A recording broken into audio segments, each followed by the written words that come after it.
went to work in Wall Street, and I found that all of the bank analysts had come out of a Marxist tradition.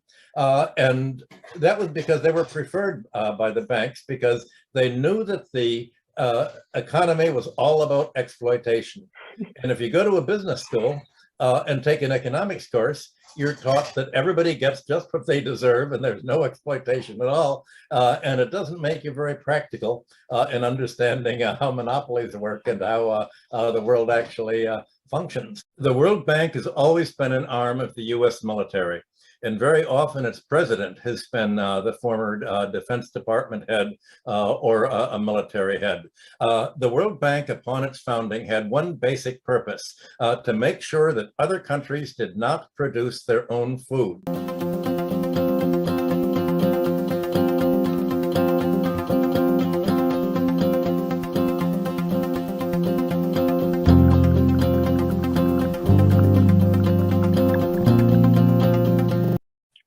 Hello and welcome.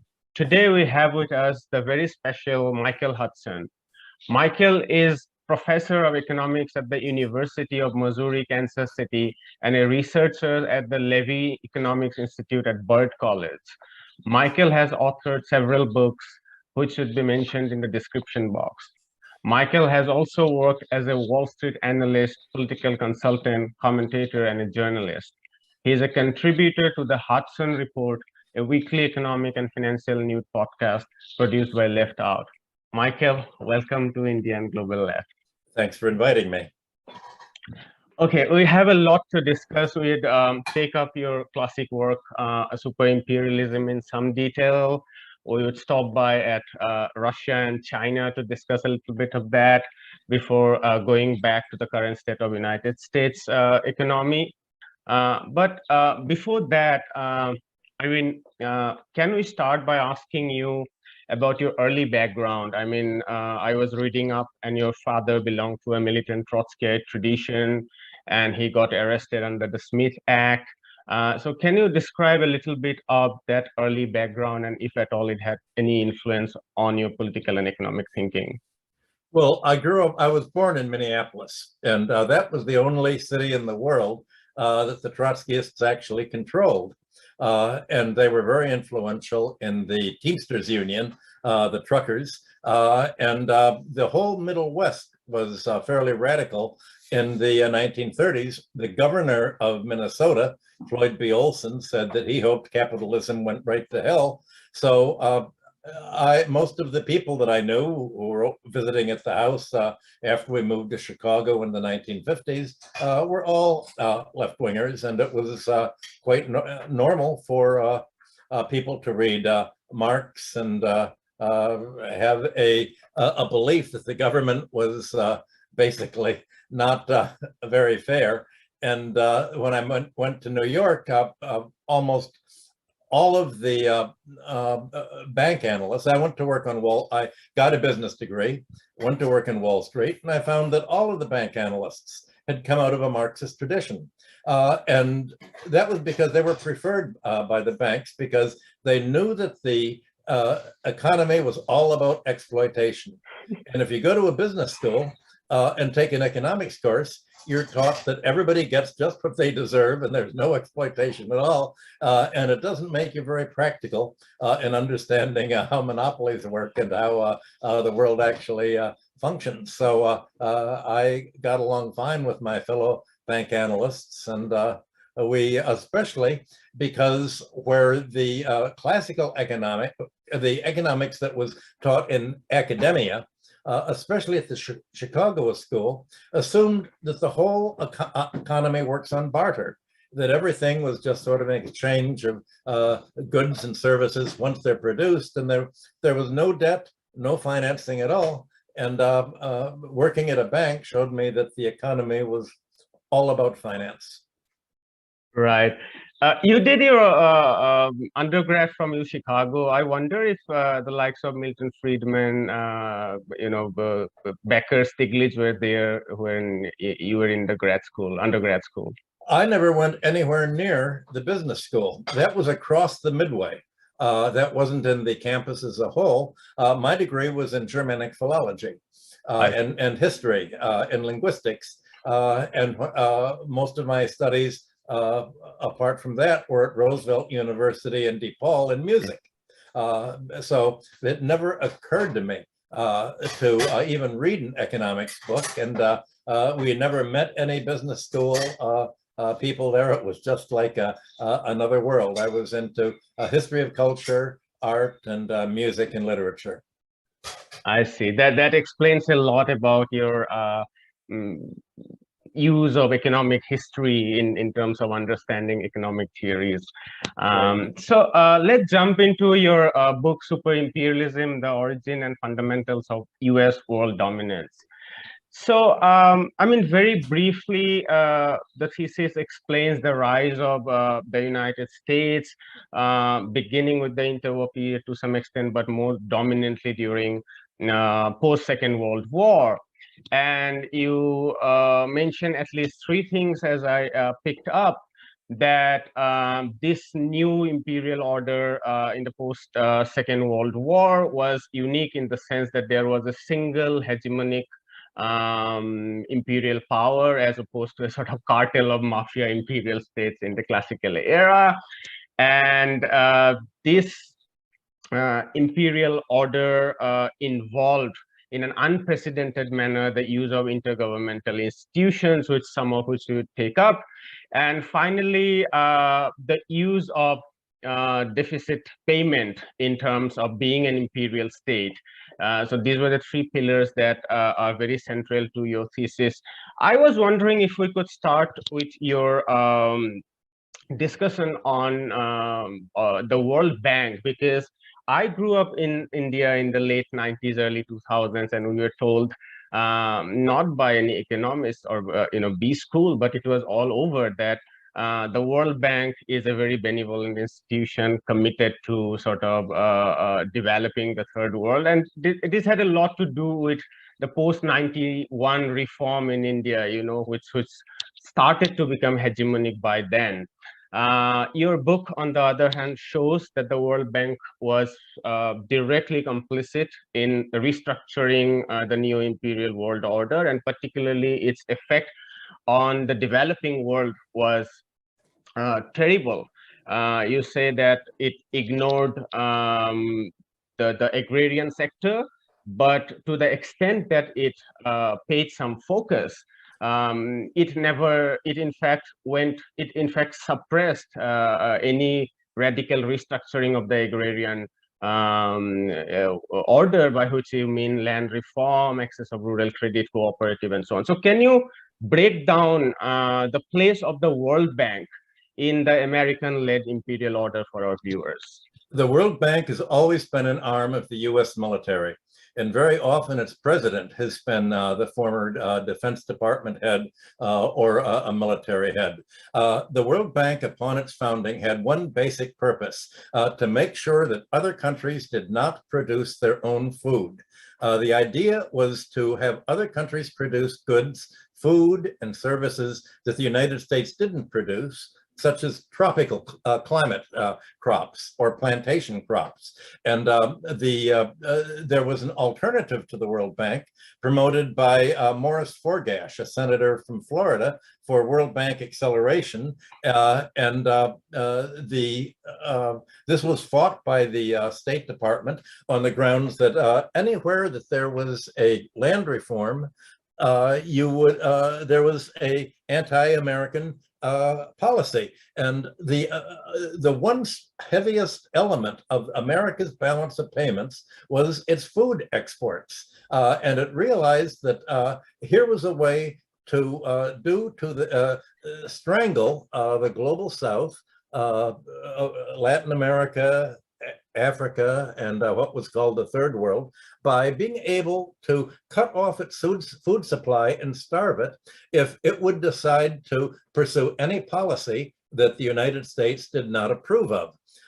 It wanted to use food like it's using oil today against Europe, by blocking access to Russian oil, and by invading the Near East to seize the oil of Iraq, seize the oil of Syria, control the pipelines in Afghanistan, and destroy the oil production in Libya. Well, agriculture was what the fight was all about in the 1950s and 60s and early 70s. So I wrote my master's dissertation on the World Bank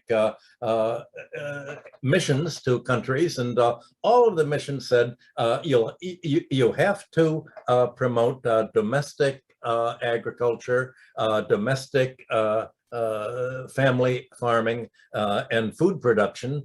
But the World Bank wrote into its Articles of Agreement that it couldn't do this. The World Bank only made foreign currency loans, mainly in dollars, for projects that would earn foreign exchange. Well, if a country like India or Pakistan feeds itself, this doesn't earn foreign exchange. So feeding yourself did not even qualify for loans from the World Bank. Only if you make export crops or produce things that America wants to import, low-wage manufacturers, will it do it.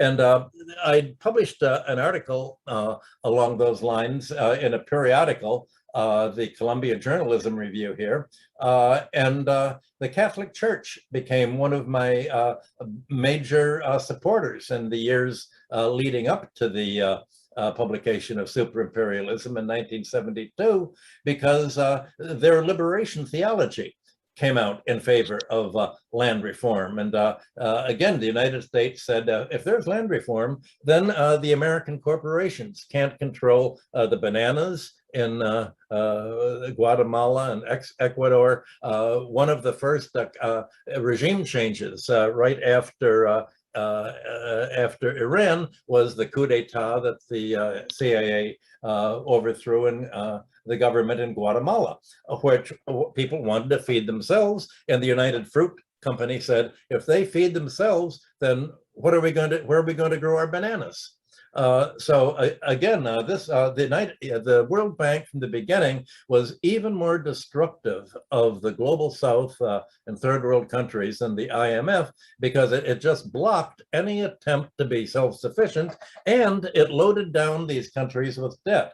The projects that the World Bank funded with US dollars and US engineering companies was roads to the export facilities, ports. The World Bank funded infrastructure. Electricity?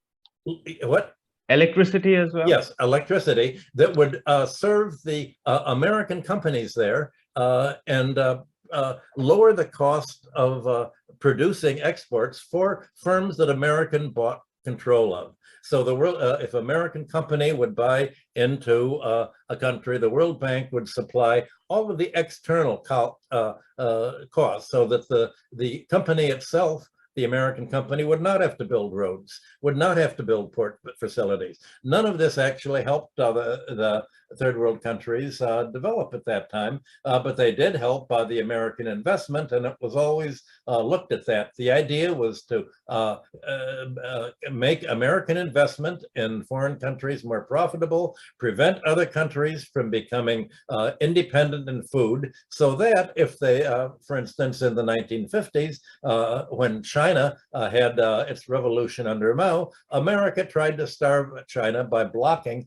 all grain exports to China. Canada broke the blockade and enabled China, fortunately, to obtain its grain elsewhere. But the United States wanted to use that threat against countries, and that's now coming to be very beneficial for the American military today. The Klaus Schwab and the World Economic Foundation says the world population has to drop by 20%. And what they mean is not the white population, they mean the global South population. And they've insisted that countries not buy Russian agricultural exports. Russia has become the main agricultural exporter since the United States tried to starve it and put sanctions against it. And fortunately, the sanctions enabled Russia to actually develop its agriculture and become a major exporter. Well, the United States is trying to prevent Russian grain, as you've seen in Ukraine, from getting to the global South countries, only letting Russian grain be exported to help Europe and the United States, not to anyone outside of NATO. So you have the results of the warped, one-sided development of the World Bank is funded, resulting in today's crisis throughout the global South countries. And it's while these countries are running a balance of trade deficit for their food and energy, they also are still paying the World Bank and foreign bondholders in dollars, where the dollar is going way up against their own currency. So you're seeing a massive kind of default that the United States is trying to use as a godsend to force countries into dependence on another military agency, the International Monetary Fund, which will only make them loans to be able to import the food and the energy they need if they agree to let the U.S. buy control of their infrastructure and complete the privatization takeovers that have been taking place for the last 30 years. So the World Bank is run essentially with a neoliberal economic philosophy strongly by the Pentagon, by the military and the State Department interests as a tool of American economic neocolonialism.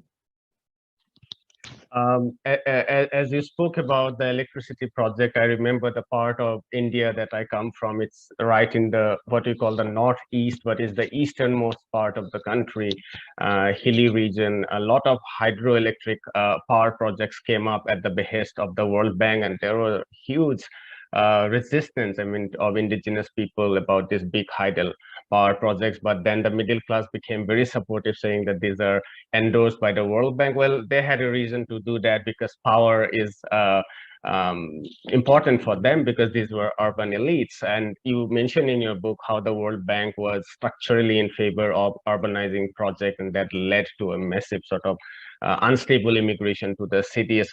One of the striking things that I read in your book is this simple question that why does Chile, a nitrate exporting country, have most of its land not being served with fertilizer, and a country like India with 20% of cattle population have its peasant communities deprived of milk and meat nutrition? That has a lot for us to think about. But before you get to the next question, let me comment on what you said about the hydroelectric bans. What I found out after I wrote Super Imperialism and went to work with Herman Kahn's Hudson Institute, a national security institute, was there was a lot of question. Why is the World Bank funding so many dams? Well, that are really not, that cause a huge relocation of population and the electricity to be mainly for the export sector. Well, it turned out that what I was told was that the engineer who designed and was pushing the World Bank dam project had a bedwetting problem when he was a child. And it's like he was working out this bedwetting problem by putting dams everywhere. That's the only explanation we could have for why the World Bank would ever have taken this track to begin with. Right.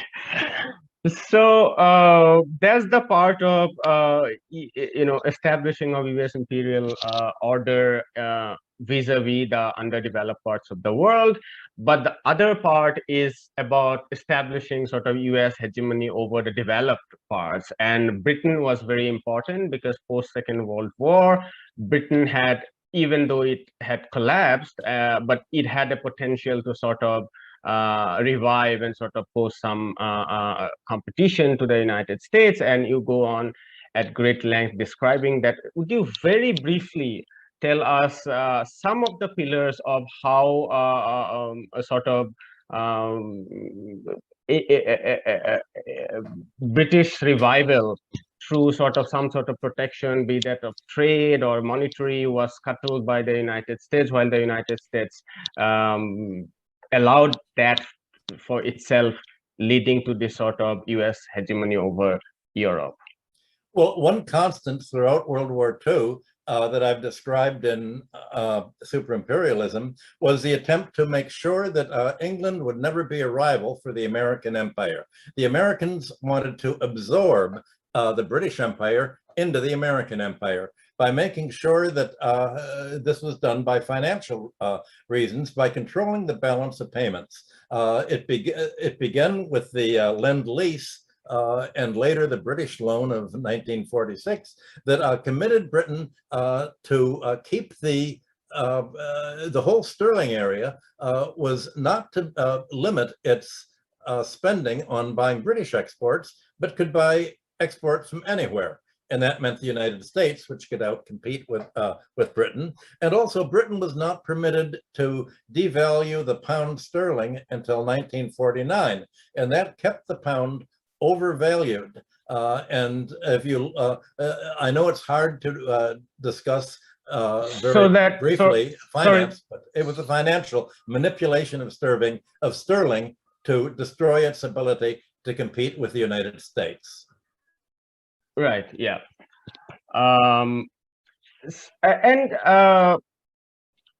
Would you describe a little bit on how United States shifted from a sort of credit-based imperial country, beginning with the Korean War, but more significantly during the Vietnam War, as its war finances went up, it changed from a sort of surplus finance to a deficit finance, and how it sort of miraculously and in an unprecedented way discovered this new way of being an imperial order by still being a deficit country.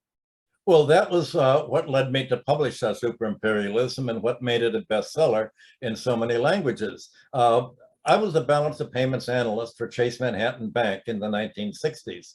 And the balance of payments was something that was not taught in the universities, because if you have an economic theory that says the whole world works on barter, then there isn't any balance of payments deficit, it's all barter. But we could see that it wasn't. The United States, after World War II, the United States emerged in such a strong position that it had most of the world's gold. And from 1945 until 1950, the United States kept drawing in the gold from Europe and other countries. And by 1950, it had over 70% of the world's monetary gold supply. Well, all that began to change with the Korean War. Beginning in 1951, even late 50, the United States balance of payments moved into deficit. And the deficit accelerated during the Vietnam War. And you had a steady gold outflow. So all the money that the United States would be spending on military abroad would end up in the hands of foreign central banks. I did an analysis for Arthur Anderson after I left Chase Manhattan on what really caused the US deficit. By doing a statistical analysis, the entire US balance of payments deficit throughout all of the 1950s, all of the 1960s, into the 70s was military spending abroad. The private sector was just exactly in balance.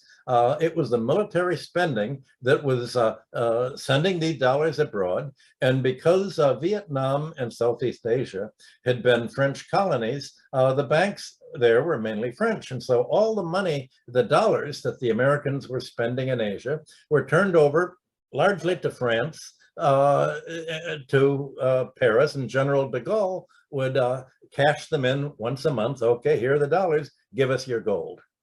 Germany actually cashed in even more gold than France in many months because it was getting dollars as a result of its industrial export surplus. So these dollars that were spent, the more the America got involved militarily throughout the world, the less gold it had. And we used to sit every Friday, the Federal Reserve would publish the gold cover. In other words, here's the US currency, here's the gold stock, and the US currency by law had to be covered 25% by the gold reserves. But the currency was going up because of the Vietnam War inflation.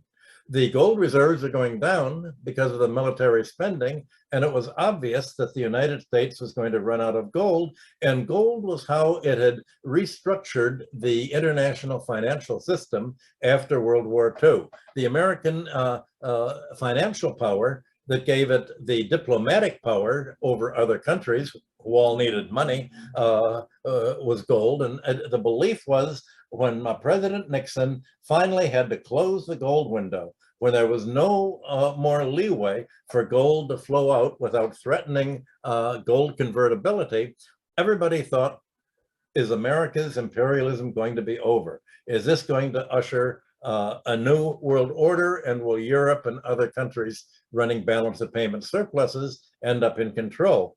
Well, I realized very quickly that that wouldn't happen at all, and that what actually enabled America to create a new kind of imperialism was precisely its going off gold. Because once it went off gold, all these dollars continued to go to the foreign central banks of European countries, of oil exporters, of third world countries exporting raw material. And what were these central banks going to do? Now that they couldn't buy gold, at that time in the 1970s, central banks would only spend their money on buying the bonds of other governments. Well, no other government had as many bonds to issue as the United States, because the United States was running a budget deficit. So it was actually the worse the American balance of payments deficit grew. The more money it spent abroad militarily, the more money, dollars, ended up in foreign central banks that recycled them to the United States by buying treasury securities. So it was actually the balance of payments deficit that was financing the domestic budget deficit and locking into countries into having to support the United States dollar, and with it, the dollar's foreign spending on military basis all over the world, almost 800. And so it turns out that when foreign central banks adopted the treasury bill standard, the dollar standard, instead of the gold exchange standard, it was really the American military base standard. What they were funding, funding with their international financial savings was America's military spending to surround them with military bases. And that was what led the Defense Department and the State Department to say that I've explained to them how a new form of imperialism worked that was much more efficient than the old European colonialism, especially because other countries didn't understand that it was financial. You didn't need to occupy a country. You just need to control its minds and how it thought about the economy to imagine that all of this subsidy of the America's free lunch internationally was all perfectly natural and reasonable. Right. The whole book is very relatable, particularly I would say to countries of global south, because as you know, in India in 91, they faced the balance of payment crisis.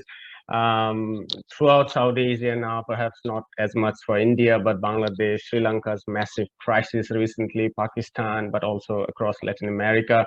Countries after countries face the balance of payment crisis. And I mean, people wonder that if you look up, just do a Google search for the United States, it's like $25 billion of deficit but we can't have a deficit of, let's say, $100 billion, and it's like we become a pariah country, and it's that sort of classic reorientation. I mean, it's unprecedented in history. One question I had in mind is that, which was not very clear from your book, is that what prevented, is it an economic form of coercion, or is it sort of some non-economic political coercion? What prevented these surpluses in the central bank of the surplus countries, non-US surplus countries, to buy back shares of US assets? Because this is what US did, post Second World War. But what prevented that? Because US corporations are like booming as the US government continues to run deficit. Well, the country who had the most dollars was Saudi Arabia. And I went to a meeting at the White House and met with Treasury officials. And they told Saudi Arabia, you can make as much money as you want from exporting your oil at the higher prices. But if you don't send your money back to the United States, we will look at that as an act of war. You will be dead. And you're not allowed to buy any American companies. We can buy other companies, but we don't let other countries do to us what we've done to them.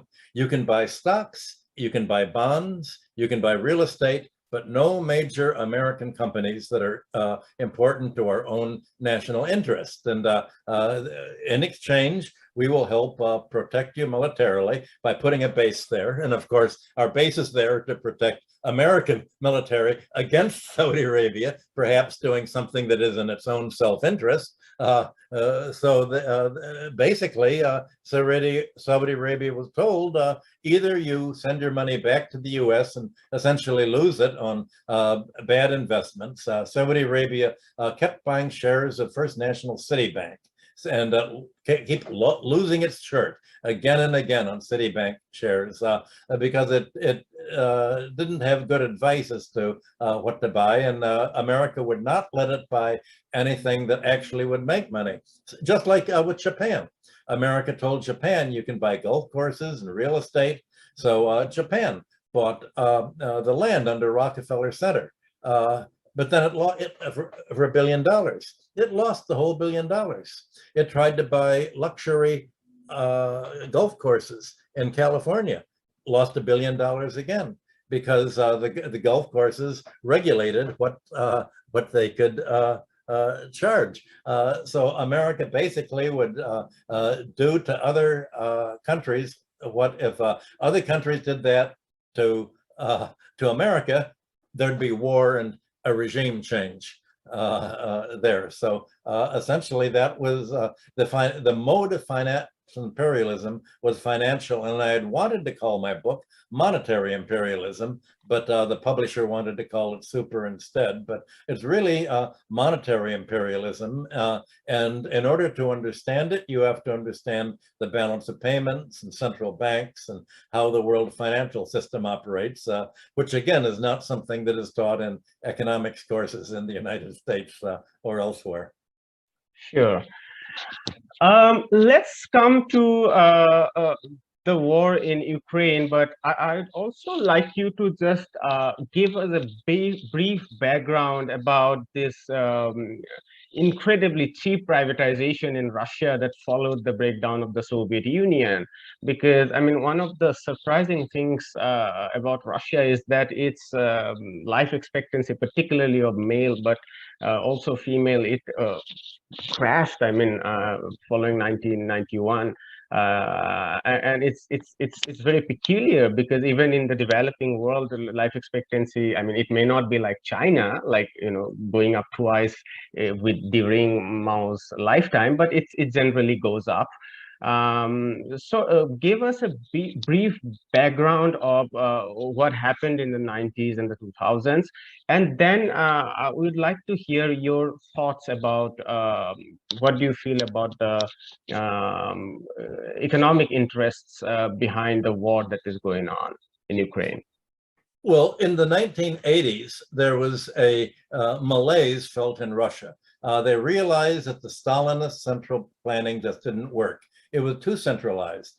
Every economy that's successful is a mixed economy. It's both government and private. If you have too privatized an economy, then you end up with Margaret Thatcher and Ronald Reagan and a disaster. But if you have too centralized economy without any private innovation, without any private investment, without any market feedback for what people want, that's going to be destructive too. And the Russian leadership realized this isn't working. But they didn't really have an alternative. And one of the problems is that Russia is one of the few countries where nobody's read Karl Marx. There's no understanding of classical economics. And if they would have read Marx's volumes 2 and 3, they'd know that finance capitalism is the final stage of industrial capitalism. But they thought, well, okay, we want to be like the United States. Let's let the United States military and CIA replan our economy. So before there was the wipeout, the privatization, there was a big meeting in Houston of the IMF and the World Bank. And the IMF said, first of all, you have to wipe out everybody's savings. Second, you have to kill 20% of your population. Third, you have to make a crisis and fire everybody, not produce anything, just have a shock therapy. And this was something that usually you have to atom bomb a country to create. But Russia thought that this is what we're being told, we'll do it. They had the same faith in the United States neoliberals that they had under Stalin, and they did exactly what the IMF told them in a public document. You have to have a hyperinflation, wipe out all the savings, and then you sell all of your companies. Well, if you've just had a hyperinflation, wiped out all the savings, and turned over the gas company to the management, every factory was turned over to its managers in practice. But who could they sell it to? Because you've wiped out the savings. The only people they could sell it to cash out were to Americans and Europeans. And so the Americans came in and they bought all of the companies that were making industrial goods for the military and closed them down and turned them into real estate projects, basically. The Khardakovsky privatized the Yukos Oil Company and was going to sell it at a huge profit for himself to Standard Oil. In which case America would have ended up buying all of Russia's oil reserves, maybe for $20, $30. I mean, slight exaggeration, but for almost nothing. They would have bought up all the military, and they sent election advisors to interfere with the Russian elections to push President Yeltsin. They sent basically Russia's policy was turned over to Wall Street and to the State Department to fund, and it was basically junk economics. Russia was told, don't create your own money. That would be inflationary. You have to base all of your rubles on dollars, and only if you have a dollar equivalent can you issue your own rubles. Well, how is Russia going to get the dollars? Now that it was its industry was all interrupted, it had to sell its raw materials, sell its companies. It was just a total disaster. And the Americans had put in billions of dollars of support for neoliberal groups and for Yeltsin against the Communist Party, until finally, first of all, Primakov was appointed as prime minister, and the United States told Yeltsin, we would look at it as unfriendly if you keep Mr. Primakov there, replace him with somebody else. So he was replaced, I think, by Chernomyrdin, and then he was replaced finally by Mr. Putin, who they thought would be just a supporter. And of course, Mr. Putin was the person who stopped the bleeding and stopped the privatization process for that. So basically, Russia was told, if you could just do to Russia what Margaret Thatcher did to England, you'll be rich in no time. And I went over and gave a number of three speeches before the Duma, saying that even if you've sold, let all of your property be privatized and stolen by the kleptocrats, all you have to do is impose a tax on economic rent, and you will get back what they've taken. You tax the natural resource rent, tax the land rent, and ownership would mean nothing because you would have taxed it away. Well, the politicians who brought me over to the Duma had the Americans manipulated them out of the election and had them removed from the Duma, and so none of that basically occurred. So America had hoped to make Russia into the same kind of satellite that it had made in Latin American dictatorships, for instance. So that, it had thought that it had destroyed Russia, and imagine how upset they were when President Putin stopped the bleeding and began to make Russia strong enough, very, very slowly, rebuilding its industry, and especially rebuilding the military, which the United States had sought to destroy. So by around 2014, the Americans said, how are we going to stop Russia from actually developing and becoming a viable, successful economy?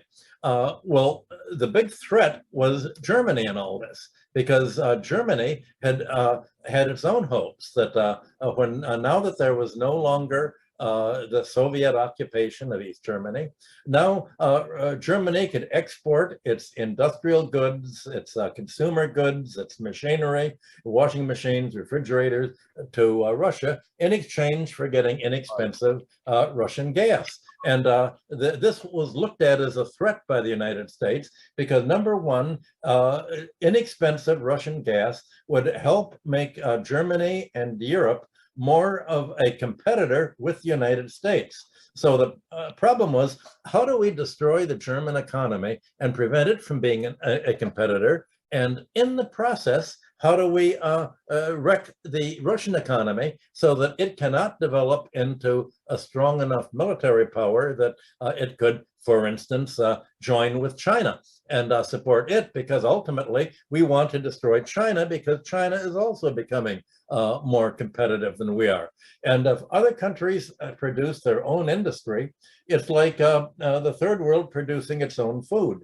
It's a competition, and America cannot control a monopoly in the industries that other countries develop. And without monopoly rent, that's what imperialism is all about in today's world.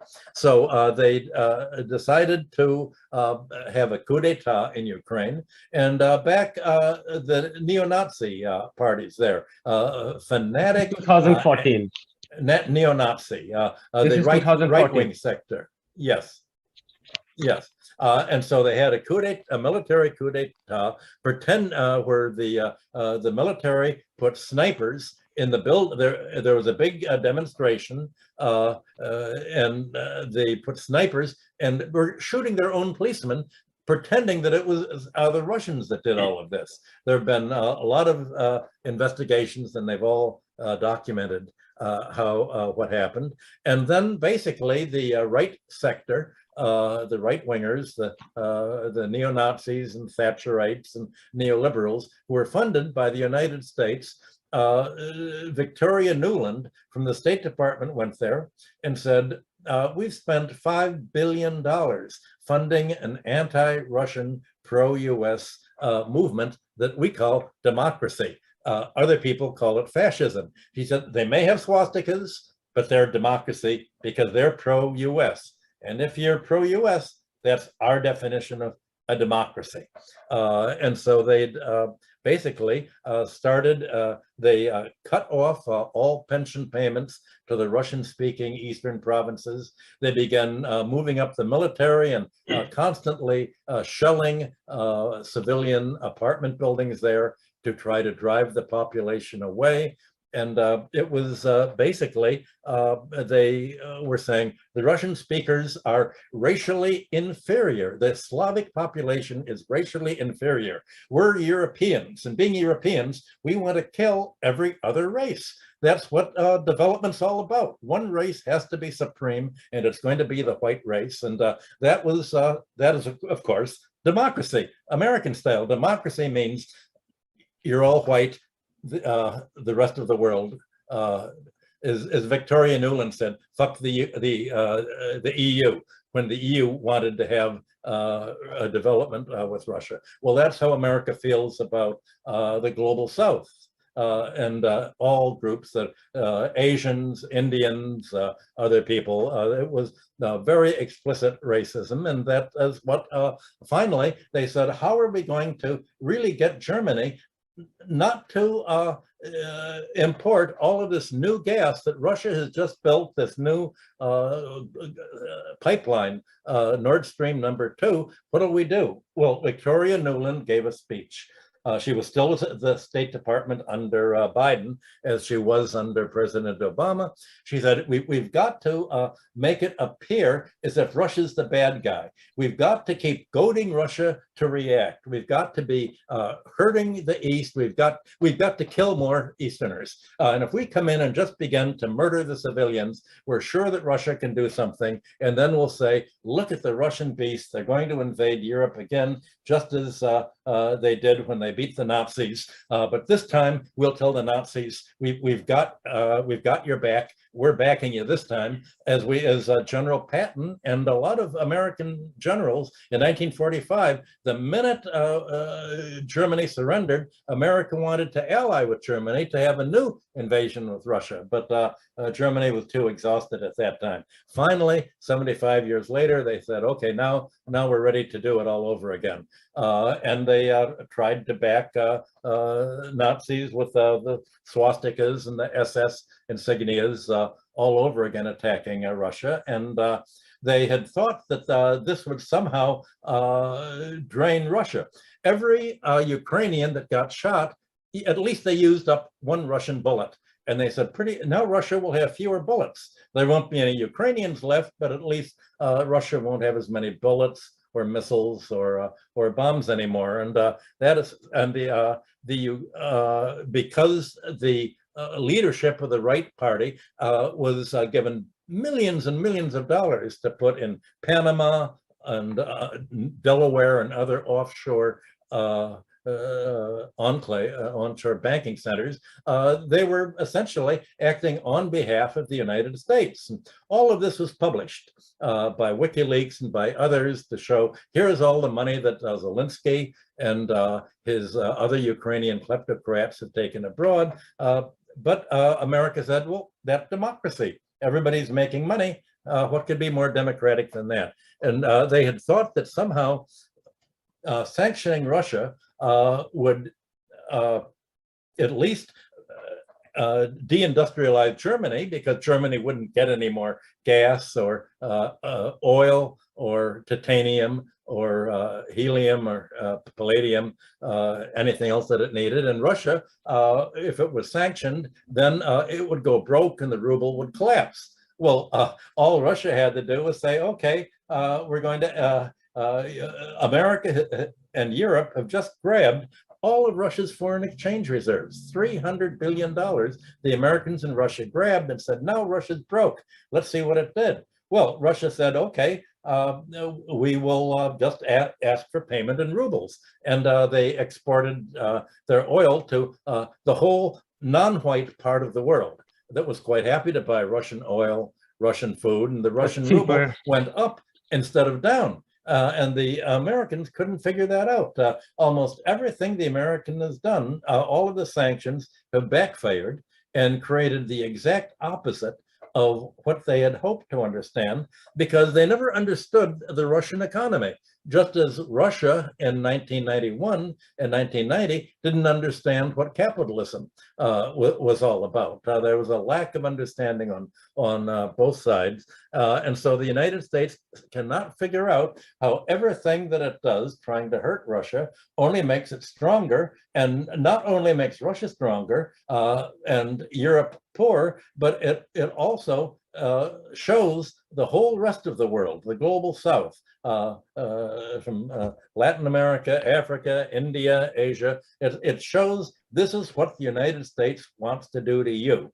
It wants to treat the whole world like it's treating Ukraine, that if it can't control you, it will destroy your economy, like it did that of Libya, like it did that of Iraq, like it tried to do in Syria. This is the American philosophy. We say in English, better dead than red. In other words, we can't control you. You saw what happened in Vietnam. You saw what happened in Laos. And essentially that is how the world is now being split into these two different camps, an aggressive US camp that has at least been able to defeat Europe economically. Europe now, without oil, without Russian gas, without Russian raw materials, and without the Russian market to sell its exports to, is in a state of collapse. Where will they move? I hope you have room in India for the Germans and the French to move into when they find unemployment. I don't know, at least they can, you both, you speak English, and I don't know where else they can move to.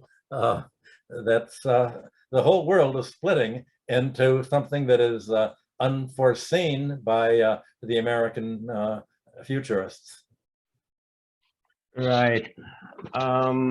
I wouldn't respond because we just have very limited time. I had two questions, but I would just manage to ask one. I would not ask the question on China. I would ask the one on the US. So it seems that the empire, at least since the Second World War, it served its own people to some extent. I mean, not to a great extent, but it served to some extent. I mean, up until the 1970s, because the working class in the US became richer. But if one looks at the last 30, 40 years, the economy, I mean, the aggregate numbers are going up. I mean, stock values are going up, the GDP numbers are going up and up. But the struggle of young people in particular against student debt, housing, car loans and stuff like that, even good real wages. There was a time when, I mean, we were told that United States is one country where workers in the automobile industries would be able to buy automobiles by themselves. I mean, those things have become sort of a distant dream in the post-industrial US era. But all these talks and the bubbles go up and up. So can you just tell our viewers this? Not just a gap between the net asset of the of finance capital and the real economy, but in many ways inverse relation, because if I fail to pay mortgages and loans on housing, and the capitals would buy, and that would lead to speculative trading and stuff like that. I mean, overall value can go up, but I lose up my ability to have a sort of roof on my head. Can you just explain us a little bit on this? Well, this is what most of my books are about. My Killing the Host and The Destiny of Civilization. Every country emerged from World War II in 1945 almost free of debt. The consumers didn't have very much debt because there was nothing to buy during the war. Businesses didn't have much debt. There was government debt, but not private sector debt. Well, there have been many business cycles since World War II, and each cycle has started from a higher level of debt. Each recovery has been more and more debt burdened. And so what that means is that American families have had to pay more and more of their income every decade, either to rent the houses they live in or to take out a mortgage to buy a house before the rents go up even further. So you have them going into debt for that. America doesn't have public health. So you have a privatized healthcare system that takes 18% of the gross domestic product. You also don't have a public pension program for Social Security. So Americans have to pay more and more of their income to pre-save for Social Security to finance basically the military deficit.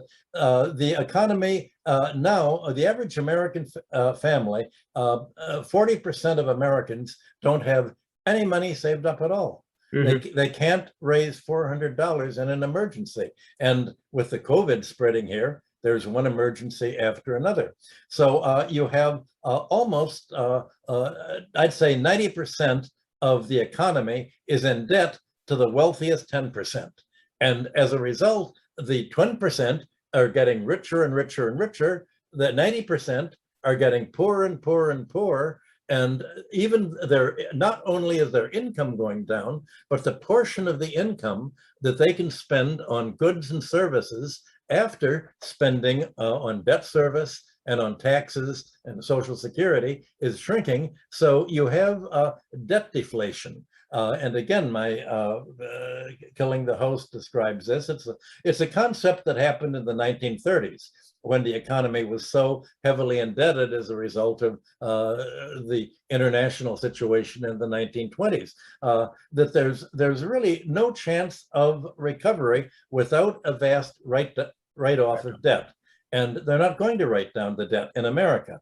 The third world countries, the global south, may just repudiate their dollar debt and say there's no way we can pay and import the food and the oil that we need. We're not going to starve in the dark just to pay the American creditors the debts that the World Bank and the IMF and the bondholders lent us didn't help us develop. They're bad loans, and bad loans should be written down. Enough that we're bad debtors, you were bad lenders by making us loans under a junk economic theory that wasn't at all the way that you said the world worked.